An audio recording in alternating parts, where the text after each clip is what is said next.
Winter still lingered in the north. The wind that blew across Sakhalin in August of 1945 carried more than cold. It carried the sound of an empire dying. For nearly 4 years, Japan's armies had stretched from the jungles of Burma to the icy fields of Manchuria. But in those final weeks, as American bombers leveled cities and the emperor's voice trembled over the radio, another front was collapsing far away, a front most of Japan had already forgotten. On that lonely island between Japan and Siberia, a young corporal named Ishinosuke Uwano was preparing for a battle he did not yet know was hopeless. The maps called it Karafuto, southern Sakhalin.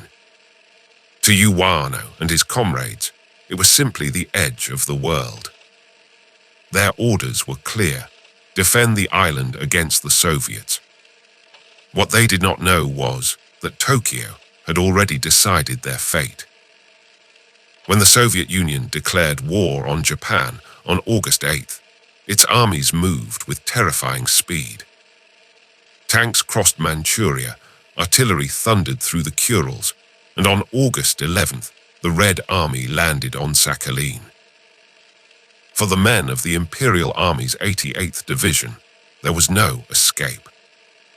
The skies belonged to the Soviets, the sea was controlled by the Americans, and the radio crackled with confusion. Officers shouted orders that no longer mattered: fight, retreat, hold the line. The war was already lost, but the news had not reached them yet. Eyewitnesses later recalled the chaos. Villages burning, civilians fleeing south toward the port of Odemare, and young soldiers digging trenches in frozen ground. Among them was Uwano, 21 years old, quiet, disciplined, the son of a fisherman from Iwate Prefecture. He had joined the army out of duty, not ambition. Like many, he believed that loyalty could protect his family, his homeland, his emperor.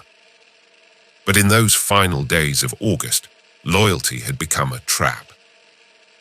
When Japan surrendered on August 15th, Uwano and his unit never heard the broadcast. Their commanders told them the rumors were lies, American propaganda. They fought for several more days in what the Soviets later described as the unnecessary battle. When the gunfire finally stopped, hundreds of Japanese soldiers were dead and thousands more taken prisoner. Uwano was among the captured. The war for him was not ending, it was only changing shape. The Soviet soldiers who rounded up the Japanese on Sakhalin were efficient and silent.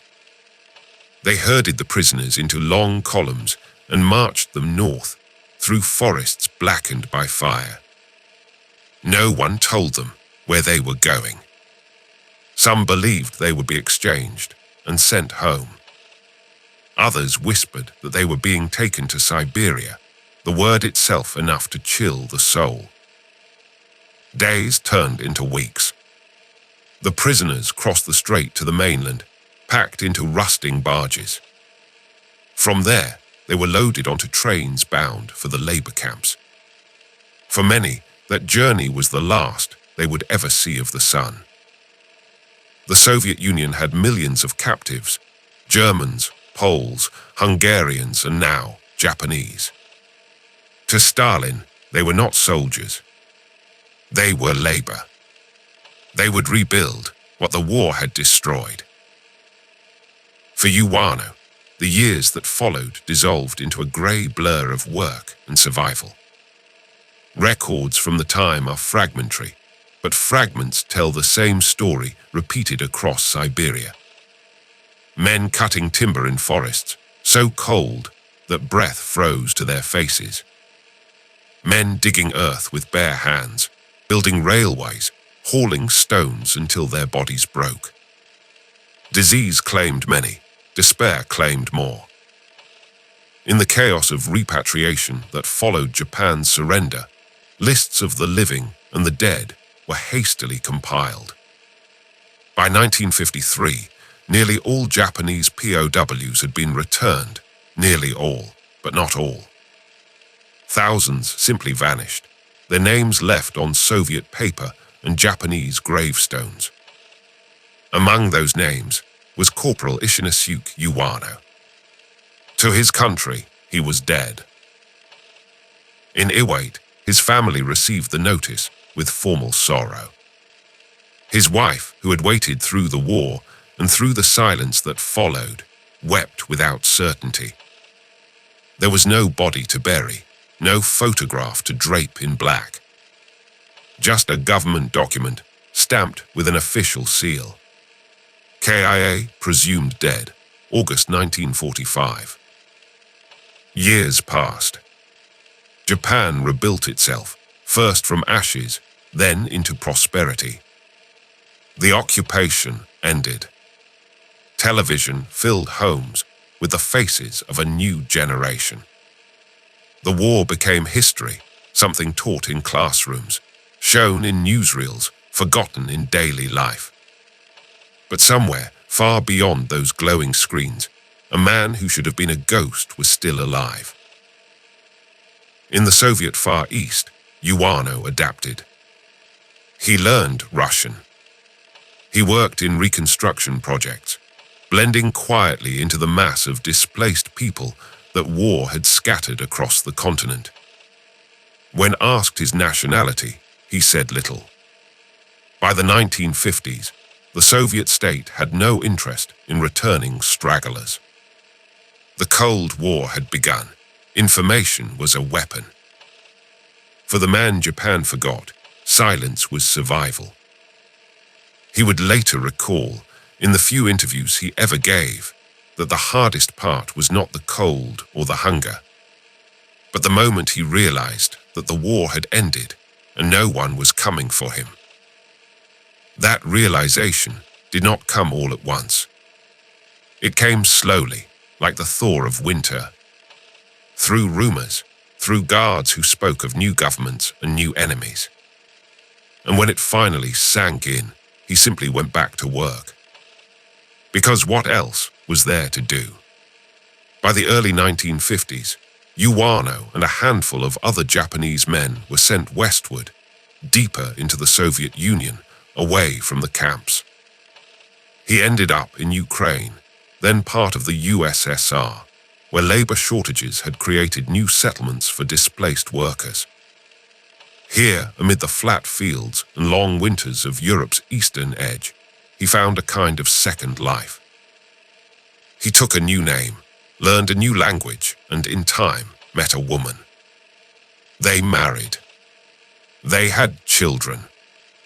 He became a citizen of the Soviet Union, an identity forged not by choice, but by necessity. In Japan, his name remained carved in stone at a family grave. In Ukraine, his name was spoken in Russian by children who would never know the island of his birth. 20 years passed. Then 30. Then 50. Generations changed, governments collapsed, and the man Japan forgot kept living. He grew old in a country that did not exist when he was born. To his neighbors, he was simply Ishinosuke, a quiet man with an accent and a distant past. To Japan, he was still dead. But history has a strange way of refusing to stay buried. And one day, in the early years of the 21st century, a letter would cross the distance between two worlds. A letter that would remind Japan that one of its soldiers had never really come home. Decades had passed since the guns fell silent. But for the man Japan forgot, the silence had never ended. In the Ukrainian town of Zhytomyr, far from the islands of his birth, Ishinosuke Uwano lived a life that looked ordinary. And yet everything about it was extraordinary. He had built it piece by piece, as if constructing a bridge between two worlds that could never meet. When neighbors saw him at the market, they saw a quiet, polite man. He spoke Russian with an accent, smoked his cigarettes down to the filter, and paid exact change. No one guessed that he had once fought for an empire that no longer existed. He never told his co-workers that he was Japanese, not at first. The Cold War had made Japan an ally of America, and America was the enemy of the Soviet Union. To admit he had worn a rising sun on his sleeve was to risk everything. His job, his home, his family's peace.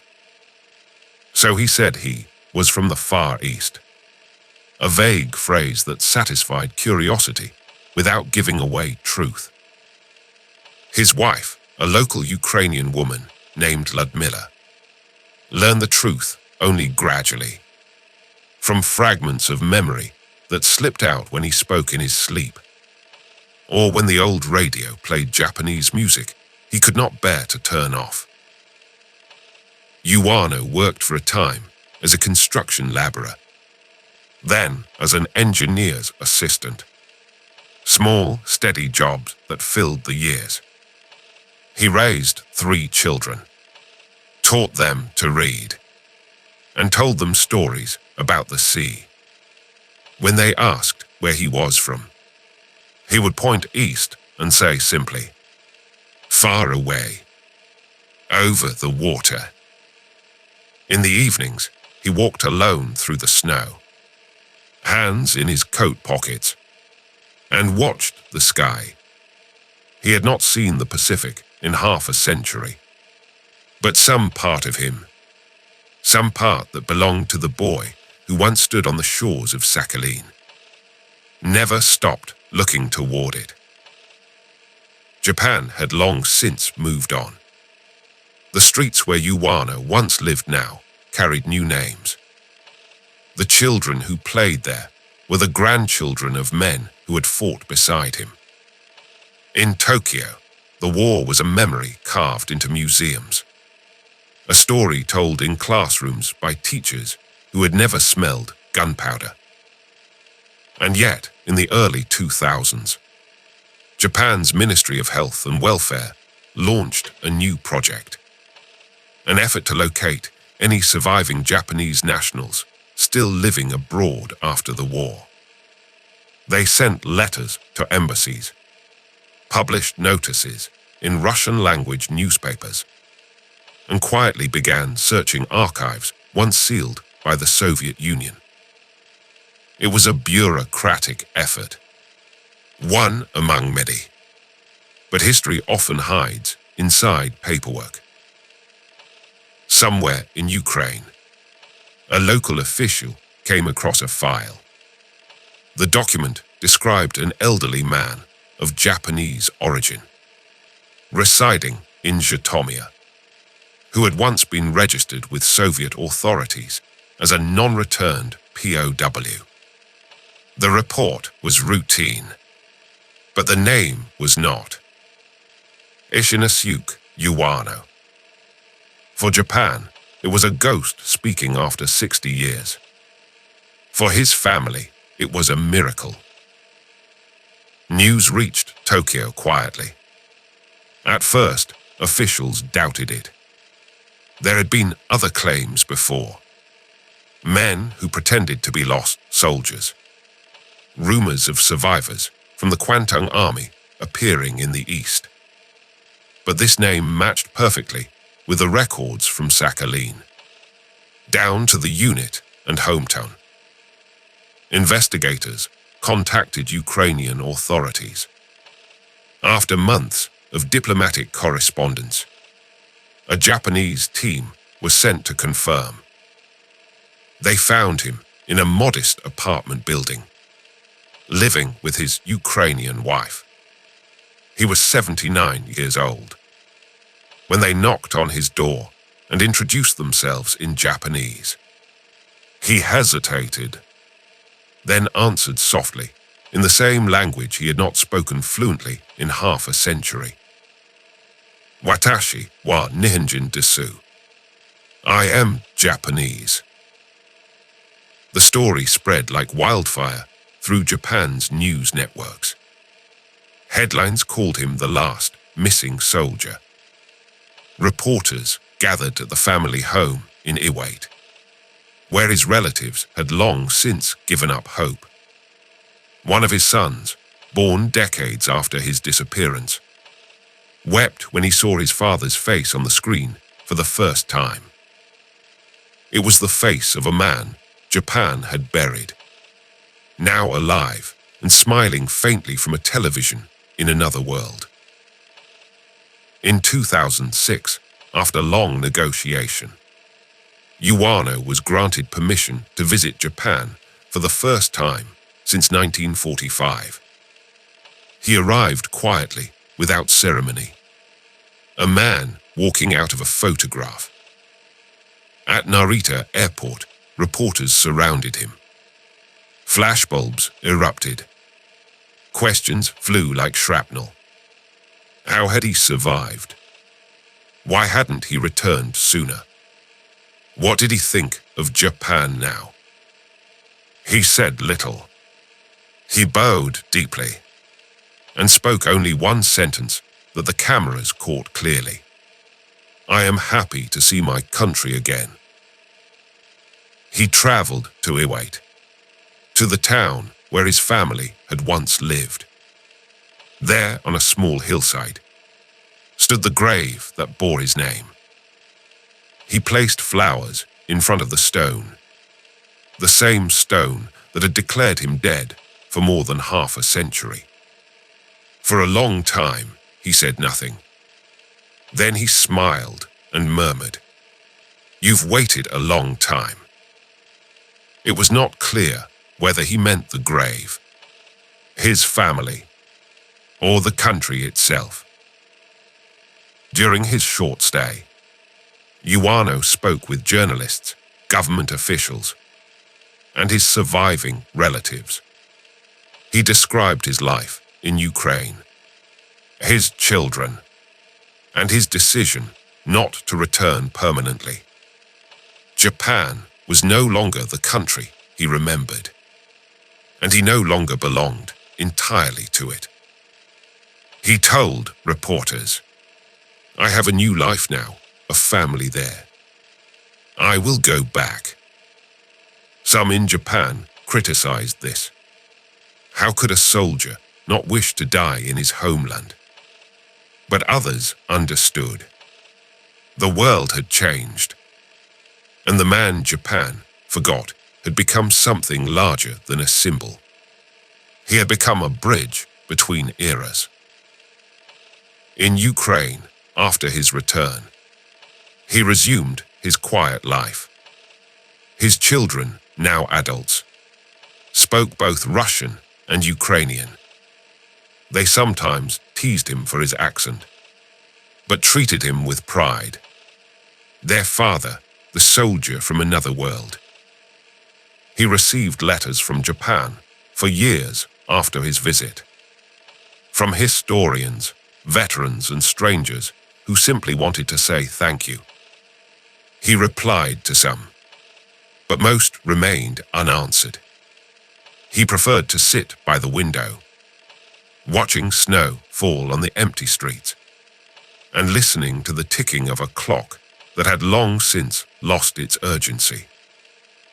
In the twilight of his life, Ishinosuke Uwano no longer belonged to any one country. He had been claimed by history, by time, and by the silence that comes after nations stop fighting. He had become a citizen not of Japan, nor of Ukraine, but of the strange, borderless land between memory and forgetting. The Japanese government officially removed his name from the Registry of War Dead in 2006. It was a bureaucratic correction, decades too late. But for his family, it was the closing of a circle. The soldier who had vanished into the fog of 1945 had at last come home, not to stay, but to be remembered. Yet the mystery remained. Why had he not tried to return earlier? Some said he was trapped by politics. Others that he feared rejection after so long. But perhaps the truth was simpler. He had survived by becoming someone else. And to undo that would have been like dying a second time.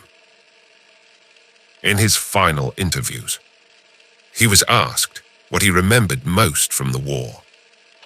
He looked down for a long time before answering. Then quietly he said, "The sound of the sea. I still dream of it sometimes." That sound, waves against the Sakhalin shore, was the last memory of his youth, and the only one that never changed. The story of Ishinosuke Uwano is not just about war, nor about survival. It is about what happens when history forgets someone, and what it means when that person refuses to disappear. He lived through 3 nations, 2 identities, and 1 unending silence. And in doing so, he became proof that the echoes of war do not end with peace treaties. They linger quietly in the lives of those who are left behind. History has a way of ending twice. Once when events occur, and again when we finally remember them. For Ishinosuke Uwano, the first ending came in 1945, on an island buried in smoke and snow.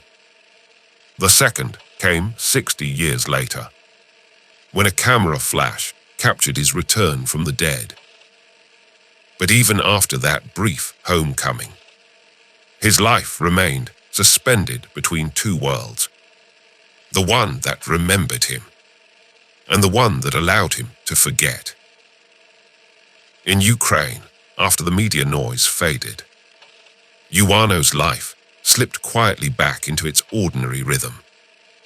He resumed his evening walks, his soft-spoken conversations with neighbors, his habit of mending tools in the small shed behind his house. The interviews stopped. The reporters moved on. And the man who had once symbolized a nation's conscience became again a man with groceries and grandchildren. To the end, he kept few relics of Japan. One was a small, frayed photo, a portrait of his unit taken before the Soviet invasion. Another was a notebook filled with names of men who never returned from Sakhalin. He kept it in a drawer beside his bed, as if the act of remembering them was a promise only he could still keep. In Tokyo, historians debated his case. Some argued he was the last proof of how vast the chaos of 1945 truly was. How many soldiers had simply disappeared in the machinery of surrender and occupation. Others saw him as a symbol of reconciliation, a man who had lived in both East and West, bridge and scar at once. The media called him the final ghost of the Emperor's army. It was an easy headline, but the truth was more human and more complicated. Uwano never sought medals, apologies, or fame. When Japanese officials offered a ceremony to honor his return, he politely declined. He said, "Too much time has passed for ceremonies." Then he smiled and added, "Besides, I never left the world, only Japan." He understood something many did not, that war leaves behind not only ruins, but alternate lives, millions of versions of what could have been. In the late 2000s, his health began to fail. The winters grew harsher, the walks shorter, when he could no longer leave his home. He sat by the window and listened to radio stations from the east. He liked the sound of Japanese words, even when he no longer caught their meaning. On his 80th birthday, his children gathered around him. One of them asked if he missed Japan. He looked at them, at their faces shaped by 2 continents, and said, "I miss the sea more than the land." He died quietly not long after, in the country that had once been his prison, and had become, somehow, his refuge. His burial was simple. No flags, no uniforms, no speeches. Only snow falling on a wooden cross, bearing his name in Cyrillic and Kanji, side by side. News of his passing reached Japan months later. It appeared in a few newspapers, a small column beneath larger headlines about politics and trade. But for those who remembered, it stirred something deeper, a reminder that even after the loudest wars, the quietest stories remain. A former Japanese diplomat who had helped locate him placed a single line in his journal that day. One man returned, and with him returned the sound of our conscience. In Iwate, Uwano's relatives added a new inscription beneath his old gravestone. He came home in peace. Visitors sometimes leave shells from the coast instead of flowers, a tribute to the fisherman's son who spent his life far from the sea. What then does Ishinosuke Uwano's story mean? It is not a tale of victory, nor of loss alone. It is the long echo of a century, when the world fractured and healed, when borders shifted faster than memories could follow. He was a soldier who fought for a vanished empire, a worker who helped rebuild its conqueror's world, a father who spoke 3 languages and belonged completely to none. His life reminds us that history is not a set of battles or treaties. It is people who keep walking long after the war is over. If you stand on the coast of Sakhalin today, the wind still sounds like distant surf. The sea that once separated enemies now carries fishing boats and cargo ships, their wakes fading into the same horizon. Somewhere in that sound, if you listen closely, you can almost hear him, a voice carried home at last by the waves. The soldier Japan forgot never asked to be remembered, but by surviving, he taught us that even in the silence of history, one human life can still speak.